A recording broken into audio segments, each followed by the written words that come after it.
Hi అండి అందరికీ welcome back to our channel. నేను ఈ వీడియోలో కొంచెం మంచి మంచి విషయాలు చెప్పడానికైతే ట్రై చేస్తున్నాను. ఇక్కడ ఏంటంటే మేము ఇల్లు అంటే అమ్మేద్దాము అనుకున్నాము. కాకపోతే అప్పుడు 8 సంవత్సరాల కిందట మేము తీసుకున్నది ఏంటి అంటే అపార్ట్మెంట్లో ఇల్లు తీసుకున్నాము. అప్పుడు ఆ సిచ్యువేషన్లో మా దగ్గర పైసలు లేకుండే, కానీ చేతిలో ఏం డబ్బులు లేకున్నా సరే ఇల్లు ప్లాన్ చేసి ఇల్లు తీసుకోవడం జరిగింది. కాకపోతే ఇది అపార్ట్మెంట్లో ఇల్లు అండి. ఇది 1 BHK ఉండే, మేము కావాలి అని చెప్పేసి 2 BHK లాగా ఇది మార్చేసినాం అనమాట. హాల్ చాలా పెద్దగా ఉంటుంది, కాకపోతే 2 వాష్రూమ్లు ఉంటాయి అనేసి మేము డబుల్ బెడ్రూమ్ లాగా చేసేసుకున్నాము. కాకపోతే ఈ ఇంట్లో చాలా మాకు మెమరీస్ ఉంటాయి అన్నమాట. చిన్నోడు ఈ ఇంట్లోనే పుట్టాడు, అందుకోసము ఇంకా కొన్ని ఏంటంటే అమ్మేద్దామా అని అయితే ఒక వారం నుంచి ఆలోచించాము. ఏంటంటే వేరే దగ్గర ఇల్లు తీసుకుందాము, ఏంటంటే స్థలం వచ్చేసి ఇల్లు వచ్చేసింది అనుకోండి, ఇంకొకరితో మనకి పంచాయతీ ఉండదు కదా, అట్లా అనుకున్నాము.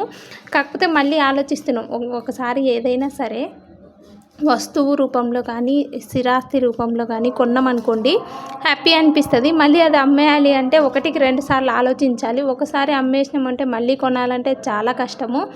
అయితే వారం నుంచి ఆలోచిస్తున్నాం అనమాట. ఇంకోటి ఏంటంటే ఇది మేము లోన్ కిందకు తీసుకున్నాము, కాకపోతే ఇంకో 5 ఇయర్స్లో లోన్ కంప్లీట్ అయిపోతుంది. ఇంకోటి ఏంటంటే మళ్ళీ ఇక్కడ ఈ వాల్యుయేషన్ పెరిగిందనమాట. మేము ఇప్పుడు తీసుకున్నప్పటికీ ఇప్పటికీ డబల్ కంటే ఇంకా పెరిగింది. అందుకనేసి ఆలోచిస్తున్నాం, అమ్మేద్దామా అనిపిస్తుంది. మళ్ళీ ఏంటంటే ఇంత మెయిన్లో మళ్ళీ మనకి దొరకదు. ఒకవేళ మేము తీసుకోవాలని ప్లాన్ చేసినా సరే, స్థలము ఇల్లుతో సహా ఇండిపెండెంట్ హౌస్ తీసుకోవాలని ప్లాన్ చేసినా సరే ఏంటంటే కొంచెం దూరంగా తీసుకోవాల్సి వస్తుంది, సిటీకి కొంచెం దూరంగా తీసుకోవాల్సి వస్తుంది. ఏంటంటే వారం నుంచి అయితే మైండ్ అసలు పనిచేయట్లేదు. ఏంటంటే ఇద్దరం కలిసి ఆలోచిస్తున్నాం అనమాట. ఇంతకుముందు కొన్ని విషయాలు ఏంటంటే కొంచెం కొన్ని అటు ఇటు తెలియకుండా నిర్ణయం తీసుకున్నదాన. ఒకటి మంచం ఏంటంటే మంచం హెవీ తక్కువ అయిపోయింది, పరుపు హెవీ అయిపోయింది, అదైతే పడేయాల్సి వచ్చింది. ఇక్కడ ఇది చూసారా, ఈ మిషన్ కూడా ఇంకా అమ్మేయాలి, అవసరం లేదు. ఇంకేంటంటే కొన్ని విషయాలకు మంచి విషయాలే తీసుకున్నాము. ఆల్మోస్ట్ ఇద్దరం కూర్చొని ఆలోచిస్తాం ఒకటి ఏదన్నా విషయాలకి. ఇంకోటి ఏంటంటే అమ్మేద్దామా అనిపిస్తుంది. మళ్ళీ ఆలోచించాము, అమ్మేదానికంటే మేము ఈ ఇల్లు లోన్ తీసుకున్నాం కదా, ఈ ఇంటి మీదే మళ్ళీ మాకు లోన్ వస్తుంది అన్నమాట.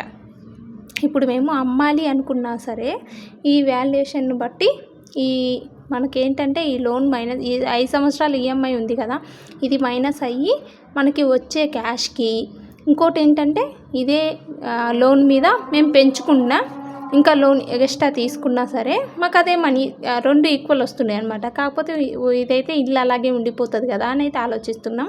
కాకపోతే ఈఎంఐ 20 ఇయర్స్కి చేంజ్ అవుతుంది అలా అని ఆలోచించి. ఇంకోటి ఏంటంటే మేము రెంట్కి ఇచ్చినా సరే ఈ ఇల్లు అయితే ఎవరైనా సరే రెంట్కి తీసుకుంటారు.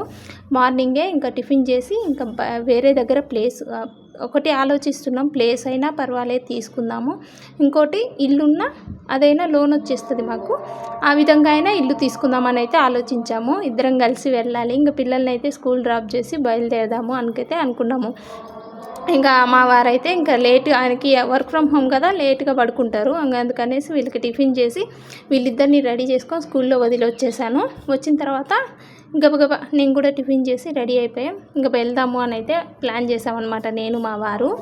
ఇంకోటి ఆలోచిస్తున్నాం ఏంటంటే ప్లేస్ కన్నా దొరికిందనుకోండి ఇదే ఇంట్లో ఉండడానికే ఇంకా ప్లేస్ కదా, ఇంకా అక్కడికి వెళ్ళి ఉండలేము. ఒకవేళ లేదు ఇల్లు సెట్ అయ్యి ఇల్లు తీసుకున్నాం అనుకోండి, ఈ ఇల్లు అయినా మా వీళ్ళకి స్కూల్ చూసుకొని మా వారి ఆఫీస్ చూసుకొని ఈ ఇల్లైనా రెంట్కి ఇవ్వాలి, లేదంటే ఇప్పుడు తీసుకోబోయేదైనా రెంట్కి ఇచ్చినా పర్వాలేదు కదా, అట్లయినా ఆలోచిస్తున్నాం.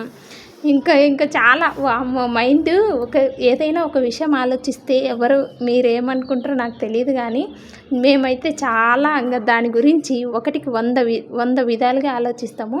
ఇంకోటి ఏంటంటే ఈ ఇంటి మీద వచ్చే లోన్ వస్తుంది కదా, అది తీసుకొని, ఇంకోటి ఏంటంటే నా గోల్డ్ ఉంది, పూసల దండ వేసుకుంటున్నా అనేది కాదు, కానీ నాకు అలా ఇష్టం ఉండదు ఎక్కువ గోల్డ్ వేసుకోవడం. కాకపోతే అన్ని వస్తువులు ఉన్నాయి, వడ్డానం వంకి తప్ప అన్ని వస్తువులు, పాపిడి బిళ్ళ కూడా ఉంది. ప్రెజెంట్ అయితే నేను ఇక్కడేం పెట్టుకోను. ఏంటంటే ఇక్కడ ఒక్కొక్కసారి మేము ఇంట్లో ఉంటాం, ఒక్కొక్కసారి ఉండము. నలుగురం కలిసి ఎటైనా బయటికి వెళ్తాము, ట్రిప్పులాగా కానీ, లేకపోతే అట్లా ఉంటుంది అని చెప్పేసి నేను ఇక్కడ ఏం వస్తువులు పెట్టుకోను అనమాట. నల్ల పూసల దండగా 2 ఉన్నాయి, ఇంకా నెక్లెసు, లాంగ్ చైన్ ఇలాంటి వస్తువులు మాత్రం ఉన్నాయి. 20 నుంచి 25 తులాల వరకు ఉన్నాయి. ఇది మొత్తం తీసేసి ఇల్లు తీసుకుందాం అని అయితే ప్లాన్ చేసాము వారం నుంచి. మా ఇద్దరి డిస్కషన్ అయితే ఇలా జరుగుతుందన్నమాట. ఇంకోటి ఏంటంటే తీసుకుందామా, ఇప్పట్లో తీసుకోలేదనుకో మళ్ళీ ఇక తీసుకోవడం చాలా కష్టము. ఇప్పటికే మా బాబుకి ఒకడికేమో 75,000, ఒక్కొక్కరికి 75,000 వరకు వీళ్ళ స్కూల్ ఫీజు ఉందన్నమాట. ఇంకా మళ్ళీ లేట్ చేసామనుకోండి అవి పెరిగిపోతాయి. అవి ఎంత పెరిగిపోతాయో ఇంకా మనం ఎక్స్పెక్ట్ చేయలేము. ఇక ఏంటంటే పొద్దున్నే చూస్తే మా ఇంటి ముందర ఇలా ఉంటుంది. అందుకోసం మళ్ళీ ఏంటంటే ఇల్లు తీసుకుందామా వద్దా అని ఆలోచిస్తున్నాం. మళ్ళీ ఇప్పట్లో ఈ స్టెప్ తీసుకోలేదనుకోండి మళ్ళీ కష్టం అనిపిస్తుంది అని కూడా ఆలోచిస్తున్నాం. ఇక్కడ నేను ఒక బ్యాగ్ తీసుకోవడానికే చాలా ఆలోచిస్తాను. అదేంటంటే లాస్ట్ 2 ఇయర్స్ వీళ్ళ చాయిస్ని బట్టి, పిల్లల చాయిస్ని బట్టి బొమ్మలు వచ్చేది, స్పైడర్ మ్యాన్ అవి ఇవి బ్యాగులు తీసుకున్నాను. 6 మంత్స్ కంటే ఎక్కువ రాలేదు. ఇంకోటి ఏంటంటే ఇది ఒకసారి కాస్ట్ ఎక్కువ పెట్టినా సరే 2 ఇయర్స్ వచ్చిందండి. రైట్ సైడ్ ఉండే బ్యాగ్ 2 ఇయర్స్ వాడాం. 6 మంత్స్ బ్యాగ్ ఎక్కడ, 2 ఇయర్స్ బ్యాగ్ ఎక్కడ కదా. అదే ప్రతిదీ కూడా ఆడవాళ్ళు ఆలోచించే దాన్ని బట్టి ఆ ఇల్లు అనేది ఎలా జరగాలో అలా జరుగుతుంది అని నా ఉద్దేశం. అది రైటో రాంగో తెలియదు, కానీ కొన్ని విషయాల్లో అయితే నా నిర్ణయం చాలా బాగుంటుంది. కొన్ని విషయాల్లో పిచ్చిగా అనిపిస్తుంది, కానీ చాలా విషయాల్లో కూడా నేను తీసుకునే ఆలోచన కానీ నిర్ణయం కానీ మా వారు కూడా సపోర్ట్ చేస్తారనమాట. ఈ ఇల్లు తీసుకునేప్పుడు కూడా అసలు మా చేతిలో ఏమీ పైసలు లేకుండే. అప్పుడు ఆలోచించి ఒక 2 lakhs డౌన్ పేమెంట్ కట్టి గోల్డ్ లోన్ పెట్టేసినాము. 2 lakhs డౌన్ పేమెంట్ కట్టి ఈ ఇల్లుకైతే మేము మళ్ళీ ఒక టైం ఇస్తారు కదా 3 months అట్లా. కాబట్టి 3 months 4 months టైం పెట్టిన తర్వాత మేము క్యాష్ అరేంజ్ చేసుకొని రిజిస్ట్రేషన్ మా పేరు మీద చేపించేసుకున్నాం అనమాట. మొత్తం లోనే పెట్టుకున్నాము. 2 lakhs అనేది డౌన్ పేమెంట్. ఎవరైనా ఇల్లు తీసుకోవాలన్నా సరే అపార్ట్మెంట్లో అయినా పర్వాలేదు, స్టెప్ అయితే వేసేయండి. ఒకవేళ మనకు వద్దు అన్నా సరే మనం నిదానంగా అయినా అమ్ముకోవచ్చు. అలా అని చెప్పేసి తీసుకోకుండా అలాగే ఆగిపోయినాం అనుకోండి, అక్కడే ఆగిపోతాం కదా. అట్లా కాకుండా పోనీ ఇప్పుడు మేము ఇది తీసుకున్నాము, మళ్ళీ ఏంటంటే ఇంత మెయిన్గా ఉంది కదా, మళ్ళీ అమ్మాలంటే నాకైతే అస్సలు మనసు ఒప్పట్లేదు. నేనేమనుకున్నా ఇక సరే తీసుకోకుండా ఏదైనా ప్లాన్ చేద్దాం. ఒకవేళ ప్లేస్ అయినా పర్వాలేదు, 1 year 2 years కొంచెం టైం తీసుకొని తర్వాత ఇల్లు కట్టుకుందాం. అదే ఆ విధంగా ఆలోచిస్తున్నాం, ఈ విధంగా ఆలోచిస్తున్నాం. మరి అది రైటో రాంగో తెలీదు. మా ఇద్దరికి కూడా మాకు బ్యాక్ సపోర్ట్ ఎవరు ఉండరు అనమాట. అంటే తోడబుట్టిన వాళ్ళు ఉన్నారు, అది వేరే విషయం. అమ్మ నాన్న ఉండడం వేరు, తోడబుట్టిన వాళ్ళు ఉండడం వేరు. అట్లయితే మాకు మనీ పరంగా కానీ పెద్దవాళ్ళ నిర్ణయం పరంగా కానీ అయితే ఆ ఛాన్స్ అది సపోర్ట్ అయితే లేదు. ఇంకే నిర్ణయం తీసుకున్నా అది రైటా రాంగా మేమిద్దరమే ఆలోచించుకోవాలి. కాకపోతే ఇల్లు అమ్ముదాము అని అయితే స్టార్టింగ్ ఆలోచించిన, నాకైతే మైండ్ అస్సలు పని చేయట్లేదు. ఇంకా అందుకని 2-3 రోజులేంటి, వారం నుంచి అయితే అస్సలు మైండ్ సెట్ అవ్వట్లేదు అనమాట. ఇంకా మళ్ళీ ఒక విధంగా ఆలోచించడం, ఇదే ఉండే లోను పెంచుదాము, రెంట్కి ఇచ్చినా సరే మాకు ఆ ఈఎంఐ అయితే వెళ్ళిపోతుంది అనమాట. మా ఆయనకి ఎక్కువ పడదండి, ఆయనకి ఆఫీస్లోనే లోన్స్ వస్తాయి అన్నమాట. ఆ లోన్ ప్రకారం వచ్చే ఈఎంఐ టాలీ చేసి ఈ రెంట్ టాలీ చేస్తే మాకు సరిపోతుంది, అమ్మకుండా సరిపోతుంది. ఎందుకు, ఈ లోన్ మీద టాపప్ వస్తుంది, మనం మళ్ళీ ఎక్స్ట్రా లోన్ తీసుకుంటున్నాం కాబట్టి ఈ విధంగా ఆలోచిస్తున్నాము. ఒకవేళ మీకు ఏదైనా చిన్న ఏదైనా సలహా ఉంటే నాకైతే కామెంట్ పెట్టండి, తప్పుగా అనుకోకండి. ఒకవేళ ఆ నిర్ణయం కూడా ఏదైనా కొంచెం హెల్ప్ఫుల్గా ఉంటుందేమో అనే అయితే ఉద్దేశంతో ఉంది.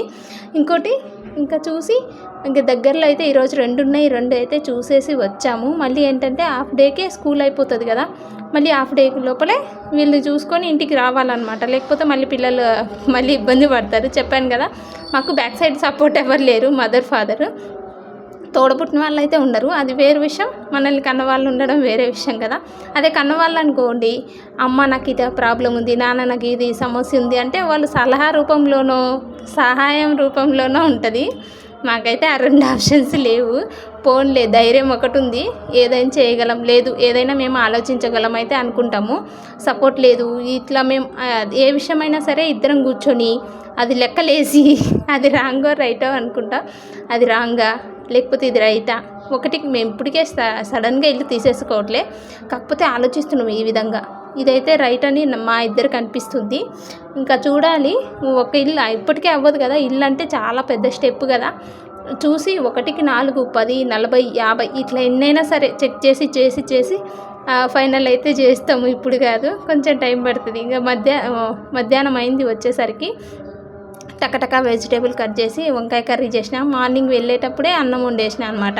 ఇంకా పిల్లల్ని తీసుకొచ్చేసి ఇంకా మేమైతే అన్నం తినేసి, ఇట్లుంది నా ఆలోచన కరెక్ట్ అనిపిస్తుందా, రాంగ్ అనిపిస్తుందా, ఒకవేళ నేను ఆలోచించే విధానం ఎవరికైనా ఉపయోగపడితే, మీరు ఎవరైనా ఇల్లు తీసుకోవాలనుకున్న వాళ్ళకి కూడా కొంచెం ఒక చిన్న క్లూ, ఒక చిన్న ఉదాహరణలాగా కూడా ఉంటుంది కదా. అవునా కాదా? నాకైతే కామెంట్ చేయండి. Thank you for watching. Bye bye.